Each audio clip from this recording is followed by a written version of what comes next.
Iyo bwana, mambo ni vipi bwana, mambo ni aje? Karibu sana tena kwa mara nyingine kwenye channel yako pendwa kabisa, channel ambayo inakupa updates na habari mbalimbali za kimichezo na burudani ambazo zinazidi kujina kutendi sana kwenye mitandao ya kijamii. Kubwa zaidi leo na kuletea wachezaji ambao wanawindwa sana katika ligi kuu soka Tanzania bara, na wachezaji wote wanatokea katika kikosi cha wananchi Dar es Salaam Young Africans, lakini pia utatu mtakatifu, utatu tishio katika ligi kuu soka Tanzania bara mpaka hivi sasa. Wachezaji wa Dar es Salaam Young Africans yupo Clement Mzize, Prince Mpumelele Dube na Pacome Zouzoua, ndio nyota watatu waliohusika na mabao mengi zaidi ya ligi kuu soka msimu huu, baada ya kuchangia katika mabao 13 kati ya 58 waliofunga katika kikosi hicho cha katika kikosi kizima kinachoongoza ligi kuu soka Tanzania bara kwa jumla ya pointi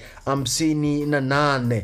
Clement Mzize amechangia katika magoli 13 baada ya kufunga magoli 10 na kuasisti mabao matatu, huku Prince Mpumelele Dube akichangia katika magoli 17 na akifunga pia magoli 10 na kutoa asisti 7. Wakati Pacome Zouzoua hadi hivi sasa amehusika na mabao 13 akifunga mabao 7 na kuasisti 6.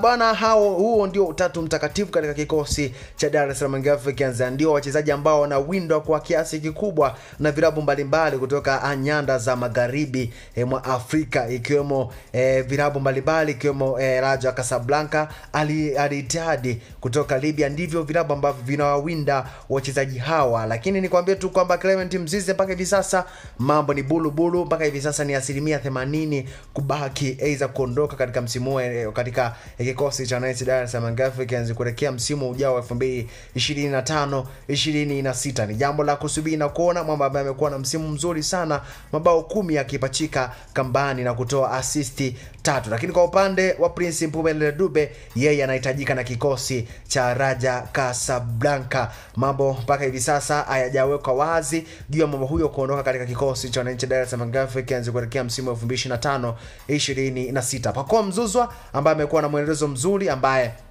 anatajwa pengine anaweza kuondoka katika kikosi cha wananchi Dar es Salaam Young Africans kutokana na mkataba wake kumalizika, lakini uongozi wa Young Africans unapambana kuhakikisha unamuongeza mkataba kuelekea msimu ujao 2024-25-26. Endelea kubaki nasi, lakini pia nikombe usikose bila kumweza neno subscribe katika channel.